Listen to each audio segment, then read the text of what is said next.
Hello, Brigadiers and Brigadettes. Welcome, Blue Jackets fans and hockey fans alike. I am your captain speaking. Welcome to the podcast, and let's dive into some hockey content. Alrighty, here we are at the start of the week. It'll be Monday for you when this gets out. So, let's just talk about the topics for today. The first topic will be NHL Awards and my take on them. The second topic will be two things grouped together. The first will be whether I think a player that has a hot streak and finishes the season with more points should win an award over a player that's consistently better over the course of the entire season. And then the other part of that same topic is my thoughts about a player who's on a worse team that finishes with slightly less points, we'll use that stat, against a player that maybe had better points but was on a better team. And then finally we'll talk about the future of this channel. So let's jump into this hockey content. Alright, so the first topic is NHL Awards, my take on them. The first thing I wanted to say about this I guess there's a few things I wanted to say, and that's that I'm never going to talk about certain awards, and the reason is they probably bore me and they don't do anything for me enough to talk about them in a sense of hockey. So the Lady Byng Trophy, Nathan McKinnon won that, I don't care. If you're a gentleman, great, that's a you thing. The Mark Messier Award for Leadership, Mark Giordano won that for the Calgary Flames. I don't care. The King Clancy Trophy, Matt Dumba won it. This is not a Matt Dumba issue for me. This is just a sense of, that's great that you did community work, but that's not my thing to talk about. I'm not going to talk about the fact that you won an award for doing community work. You play for the community. You probably live there. It's not my job to talk about that. Keep up the good work and continue to help out your community, but those type of awards I'm never going to talk about. I got in on the awards a little bit late, but we're just going to talk about the top 5 awards that most people would consider, the Power 5 awards. And I'm just going to fill you in now. We're going to throw the Hart and Ted Lindsay together because McKinnon and Draisaitl ended up tying, or not tying, but ended up first and second for both of those. So we're just going to throw those together, but I do have a take on that's probably interesting. So, with that being said, let's move into the Calder Trophy. So, the winner of the Calder Trophy was defenseman number 8 for the Colorado Avalanche, Cale Makar. Cale finished with 12 goals on the season, 38 assists, 22 of those were primary assists, 16 of those were secondary assists for 50 points in 57 games played. And that totaled out to be .88 points per game. Really good. That's really good numbers not only for a defenseman but a forward too. If you can get close to a point per game, you're doing something right. His Corsi, which I'm going to go by even strength, I did it for this episode, but I think that maybe we'll go by 5-on-5 after this. I do like looking at Corsi overall for even strength to see how they play on 4-on-4, things like that. But this is just Corsi for even strength altogether in general for this podcast. So his even strength Corsi was 52.82% on the season. He averaged 21 minutes and a second of ice time per game. He had 45 hits in 57 games played. And he had 47 blocked shots in 57 games played. And this is the thing that's interesting. You can see, I'll explain this a little bit too, that his even strength goals for percentage was 57.41%. And basically what goals for percentage is when you're on the ice, goals for percentage is like this. Let's say you have a 50% goals for percentage. Your team is going to score as much as you give up when you're on the ice. But Cale's was a good number. It was 57.41%. 62 goals for when he was on the ice for his even strength, and 46 goals against for his even strength for goals against. So he was able to basically score at a good clip and then limit the opportunities for the other team when it came to even strength. And then the runner-up was one of my favorite players on my second favorite team, Vancouver Canucks defenseman number 43, Quinn Hughes. Quinn Hughes, I was very impressed with what I saw this year offensively. He finished with 8 goals. He had 45 assists. 23 of those were primaries. 22 of those were secondary assists. He finished with 53 points in 68 games played. And he finished the season with .78 points per game. Again, a very good offensive season by both of these rookies. Obviously, they had a little bit of experience as Cale played in the playoffs last year. And Quinn got to play, I think, 5 games for the Canucks last year. But anyway, they were rookies. Very impressive young defensemen for both teams. Back to Quinn. He finished with a 53.28% Corsi for his even strength, and his time on ice was 21 minutes and 53 seconds. Again, both of these are young defensemen that really got an opportunity to solidify their spots, in that top 4 role for defensemen. And they're definitely, I think with both of them, will be top 2 for the majority of their career on that blue line. And then I think what we can see the difference is that Quinn had 7 hits on the season in 68 games played, whereas Cale had 45 hits and 57 games played. Block shots, Cale led that as well with 47, whereas Quinn had 46. So Cale had 1 more block shot in, 11 games? Yes. So, and then I think to wrap this up with the Quinn Hughes thing, I know I keep going back and forth, but it's good to compare these two numbers with these two because I think it was pretty obvious Cale was going to win, but I'll give you my take here in a second. Quinn Hughes' even strength goals for percentage was not good in the sense that it was negative. They gave up more goals than they, I guess you could say, they scored. So his goals for percentage at even strength was 47.33%. He had 62 goals for at even strength when Quinn was on the ice, and they gave up 69 goals. So as we can see, defensively, Quinn is not exactly what you would call a defensive defenseman. Right now, I don't even think he's an all-around defenseman, but he's young. I don't exactly think he's ever going to be a dominant force on the blue line when it comes to defense, but I think he's going to provide that offense. So for my take, I'm just going to say that Cale deserved this because his offensive and defensive game were better overall. I know Colorado's got a better team in general, but I just think that came down to he blocked another shot in less games played. He threw more hits, and his don't necessarily mean much, I guess you could say. But at the end of the day, voters are going to look at stuff like that and say he will hit if he has to, whereas Quinn had 7 in 68 games. And let's be real, that's nothing. Quinn is not going to be a physical guy. The difference is pretty obvious. Cale, I think, is going to be a better overall player, offensively and defensively, where I think Quinn will be the better offensive player. And let me tell you, during this, it is so hard to keep track of Cale and Quinn. I don't know why. But anyway, there's my take. I would have loved to see Quinn Hughes win the Calder, but I had a feeling Cale was going to win it, and I do think Cale deserved it. He had a very good season. Now, moving over into the Norris Trophy. The Norris Trophy talk, here it is. I forgot to mention this earlier. I'm only doing the top 2 finalists just because I don't have enough board space and enough time. We just got a board from Walmart yesterday, and it's a pretty big board, but at the end of the day, I ran out of space and I was only able to cover one segment with it. So I don't have enough board space and time in order to get some of these stats for all 3 finalists. So we're just doing the winner and then the runner-up. So, back to the Norris Trophy. Defenseman Roman Josi, number 59 of the Nashville Predators, had a very, very good season. As you can tell, he won the Norris.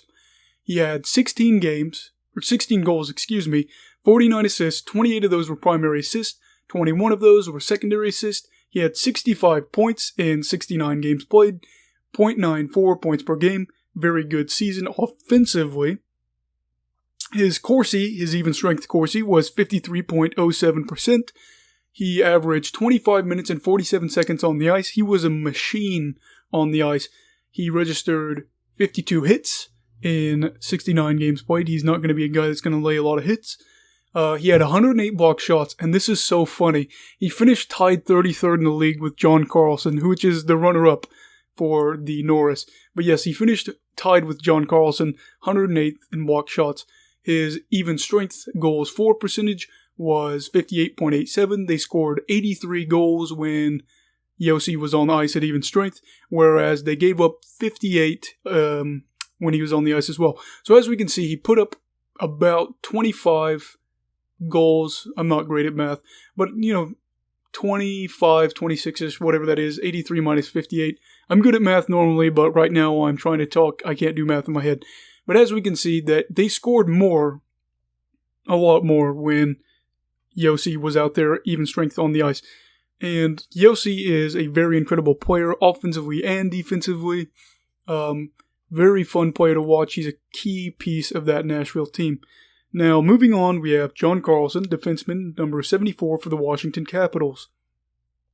John had 15 goals this year, 60 assists, 38 of those were primary assists, 22 were secondary assists. He finished with 75 points in 69 games played. Yes, as a defenseman, he finished with over a point per game. He finished with 1.09 points per game on the season. His Corsi, even strength again, just reminding you, this is not 5-on-5, even strength overall, was 52.27%. He had 24 minutes and 38 seconds for his time on ice. He registered 55 hits. He had 108 blocked shots, which again was tied 33rd in the league with Roman Josi, and his even strength goals for percentage was 54.94. And this is the real difference, right here, is there were 89 goals for with Carlson on the ice and 73 goals against. And I think it's pretty obvious Roman Josi deserved to win this in terms of overall. I think I'm going to probably do another segment on this, not on this episode, but another time. Either get rid of the Selke or add a trophy for the best offensive defenseman, because Carlson would have won that, obviously. But I think my take on it, Roman Josi deserved this because he was obviously offensively very good as well as defensively very good. I'm not trying to say Carlson is just awful on defense, but I will say he's definitely more of an offensive defenseman, whereas Josi is a all-around type guy. And we can see, like I said, 83 goals for Josi, even strength 89 for Carlson. So that's only 6 goals difference. The difference comes here is there's 58 goals against for Josi, whereas there's 73 for Carlson. We have to think, obviously, this is much bigger because the Predators are not as skilled of a team as the Capitals. They're not as offensively minded as the Capitals, but Josi was a key piece offensively and defensively.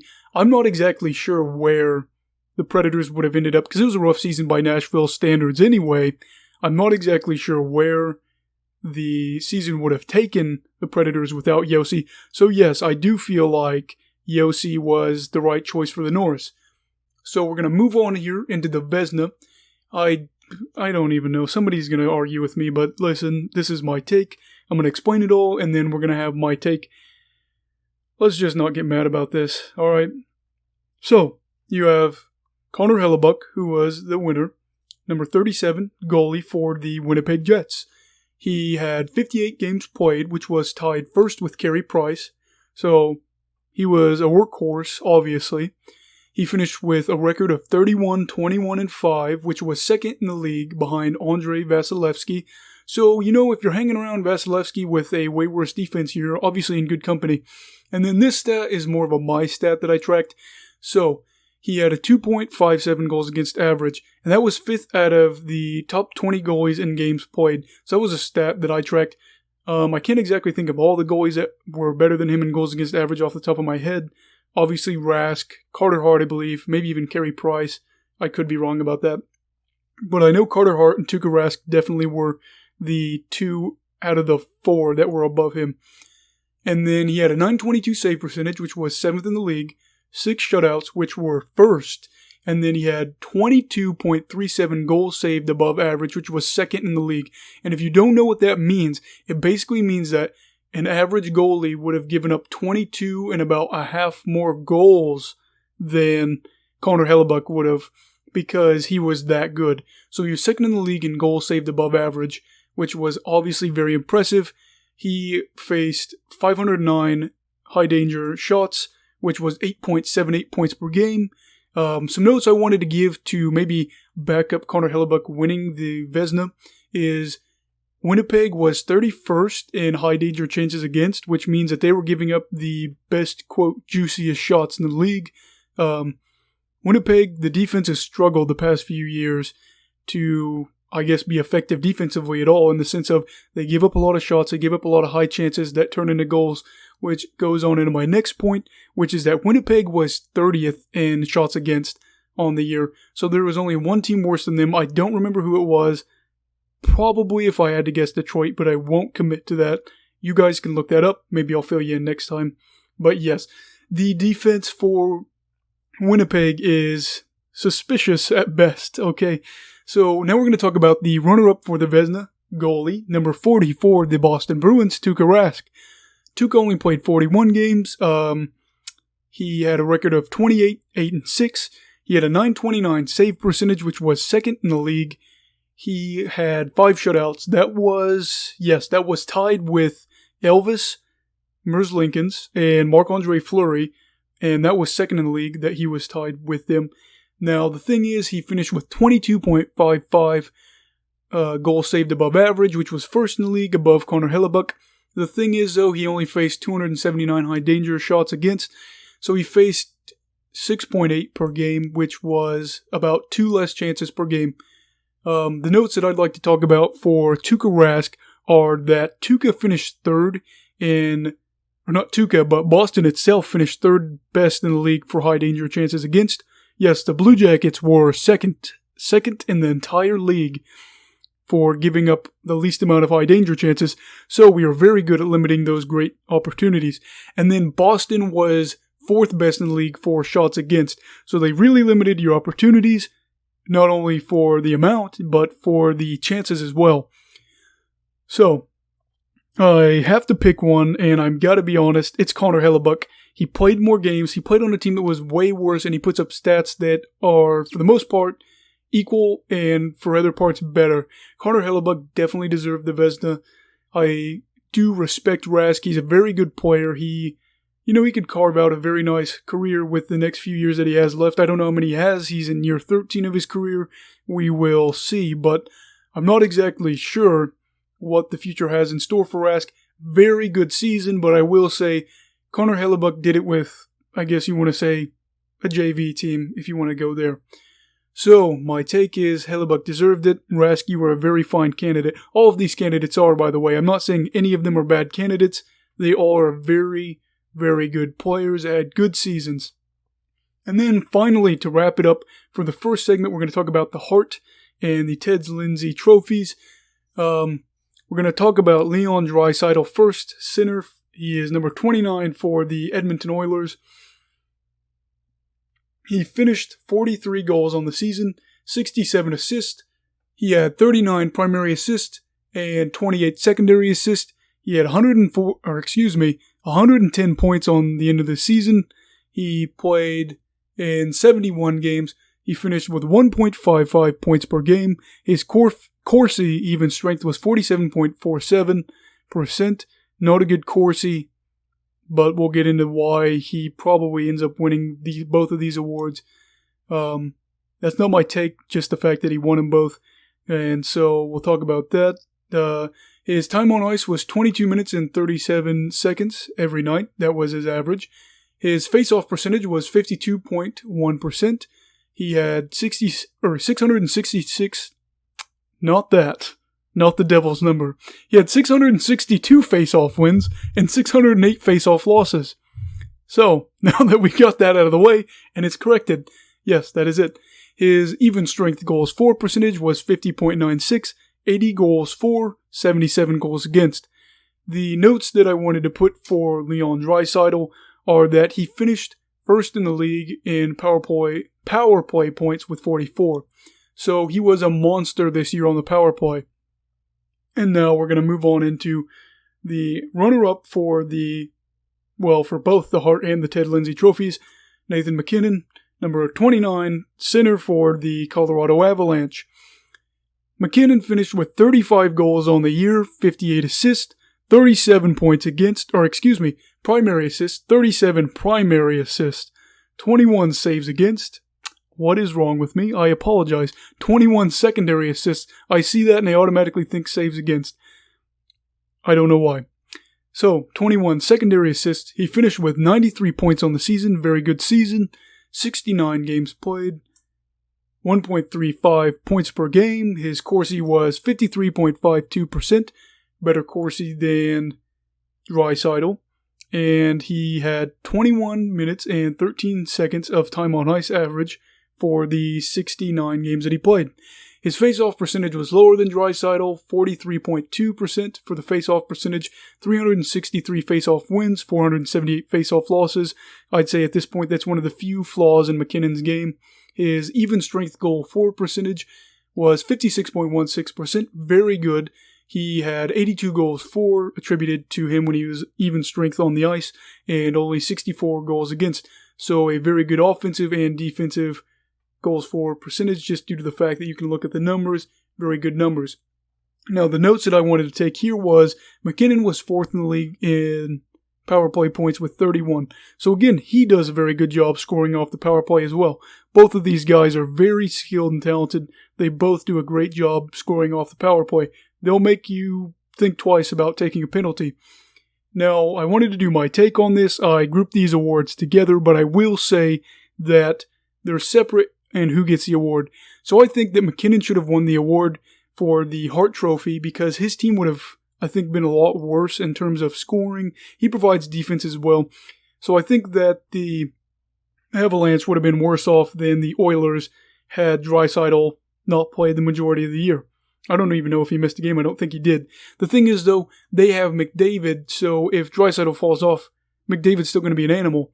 And the Avalanche are a very good, well-built team, but I don't think there's another guy underneath McKinnon right now that can take up, to Connor McDavid level, which I don't think anybody will be able to. So I do think McKinnon should have won the Hart, but I will say that Draisaitl should have won. Well, he did win, but I will say that I would have had Draisaitl win the Ted Lindsay as the most outstanding player. Hey, he finished with 110 points, and I know that his even strength goals for percentage isn't great, but the thing is, he is an amazing offensive player, and he plays night in, night out. He produces, and he was the most outstanding player to watch this year. I know everybody's going to say McDavid, but at the end of the day, stats are stats. He finished with the most points. He beat everybody by a good chunk. He was impressive night in and night out. He was a must-see player. So yes, I do have both of these players taking home some hardware, and I know some people value the Hart more than the Ted Lindsay, and it can be flipped, but either way, I think either one of these players could have taken home the awards. At the end of the day, don't be awful and complain. I mean, if you're an Avalanche fan, you have a right to be upset, but understand that Draisaitl's not a bad player. So with that being said, we're going to move on into this next segment now, which is me discussing whether a player that has a hot streak and finishes the season with more points should win an award over a player that's consistently the best over the course of the entire season, and then also my thoughts on whether a player who's on a worse team that finishes with slightly less points than a player on a better team should win a award over, again, like I said, a player that has a better team finishes with more points. Okay, so one of the topics that I want to bring up is a lot of people seem to have a problem with this, and I'm going to give my take on it, on whether a player that has a hot streak and finishes a season with more points should win an award over the player that's consistently been the best over the course of the entire season. I'll make one big argument that will kind of rope into this. If it's even, that's the only time I want to bring this up for the hot streak. And here's my take. If you have a player that is trying to get the rushing title, we'll just use football for an example. If you have, let's say, Nick Chubb, like last year, he was leading the league in rushing, and then Derrick Henry went on this crazy stretch where he ended up, the last game just went on a crazy tear, and then he ended up winning the rushing title. Did he win the rushing title? Yes. Therefore, it'd be the same thing with the scoring title. He won the scoring title. Maybe he didn't play as well as the other person over the course of the year, but at the end of the day, he won the scoring title, rushing title, whatever you want to say. My take on that is give them the award if their teams are about even and they, finish with more points. Because usually it's going to come down to offensive stats. If they have more goals, points, etc., assists. My view is give these players that go on the hot streaks the award if it's pretty close and, the teams are about even. Because at the end of the day, somebody can gripe and complain and say that over the course of the year, somebody played better than the other person, and then they're just going to complain about that. Guess what? The hot streak may have happened, and without it, maybe they didn't, play up to the expectations of the other person. But the fact of the matter is, at the end of the season, they did get that title, and, they should be in consideration for, the major awards, and they probably should win them. So my take is, like I said, give it to the person that's got the hot streak as long as it's even, because it just should work that way, in my eyes. That's a hot take. I know that a lot of people are going to disagree with that. The channel's obviously not as big yet, so I don't think anybody's going to be busting down my door as of right now, but we'll probably talk about that, sometime down the road with who I feel like should win Awards. And yes, I'm always going to go with the player that went on the hot streak if they finish with a better, total for whatever that may be if the teams are even. The next thing I want to say is, what about the player that puts up less points? We'll just go with points. We'll just use points for any example right now. What about the player that scores less points, but he's on a worse team? And another player, let's say, just finishes 15 points ahead of him, but he's on a way better team. I can't exactly think of anybody as of right now this year, but, let's just say somebody like Stamkos, if he was fully healthy, he finishes 15 points above. Shoot, I don't even know. I'm trying to think of somebody. Let's just say he finishes 15 points above Claude Giroux. Philly's a good team, but I think Tampa Bay is obviously a better team. And I'm not saying that Claude Giroux is going to be hanging out with Steven Stamkos. I think that Claude's going to decline pretty rapidly, even though he's already declining now. I think it's going to be a little bit steeper. But my thing is, if you're on a worse team and you put up stats that are relatively close and comparable, I do feel like you should get the award, as long as, like I said, there's got to be a pretty big gap in my eyes. Or there's got to be just a thing that when you came into, let's say, Taylor Hall, when he went and played for the Devils and they turned it around, I think he played 2 seasons with them, maybe like 2.5. But that 97-point season, nobody saw coming. And I looked at that Devils team that year, and before the start of the season, I said, I don't think they're going anywhere in the right direction. And I know that he won the Hart Trophy, and a lot of people should have said McKinnon. The thing is, though, the Avalanche had Kerfoot, Barry, Landeskog, Varlamov, maybe even Greiss. They were a team that I saw had pieces that were coming together, whereas Taylor Hall was on a team where I didn't see any direction at all, except a bad direction. So, yeah, I know there's a lot of players that might put up better points, but in a situation like Taylor Hall, and I know their stats were about even that year, but I think if you have a Taylor Hall situation with somebody like Stamkos, but Taylor Hall's on a bad team, and it's close, it should go to the guy that plays on the worst team. I know that stinks, but at the end of the day, there's more talent, and they're probably getting better looks and opportunities, so that's my take on that one. Again, if it's close stats-wise, but one guy's on a worse team and puts up just a little bit less stats, he should get it. I don't feel like that's a crazy hot take. I don't know. Let me know what you think in the comments. And then we're going to finally move on to, I think is going to be a really, really exciting finish. This segment is about the future of the channel. So we're going to talk about the exciting thing that I think I'm really stoked for, and that is the future of this channel. At first, I wasn't sure how long this was going to last. How was this going to be going? I wasn't exactly sure what the long-term plan was, but the past 2 or 3 episodes, feel really confident about this, and I am so excited for the future of this channel. But the thing that I wanted to say is, and let's hope that it's a good thing for you if you're listening, is that we're going to be making videos now where instead of it being a podcast format on YouTube, you're going to actually get to see my ugly face. You're going to get to, run in horror. Turn off the screen, throw your phone. I apologize if you destroy any technology when you have to see my ugly schmuck, as they say. But yeah, we're gonna probably here in the next 3 to 5 weeks, depending on when some stuff gets here, we're gonna start doing videos instead of podcasts. I really hope that everybody enjoys that. We've got a few decorations we bought. I don't have a lot of money right now. Again, I'm in college, and I'm in college. I don't know. You're in college, you don't have money. All right. So there's not a ton of decorations, but we're going to have 4 things to start out with. I'll surprise you with what they are, but one of them I think is going to be very lucky, and that's its name. It's going to be called Lucky. That's going to be what we call it on the set. And there's going to just be 4 things, like I said, 2 on the desk, 2 up against the wall or on the wall. And then we're just going to try to expand from there, get a few more decorations.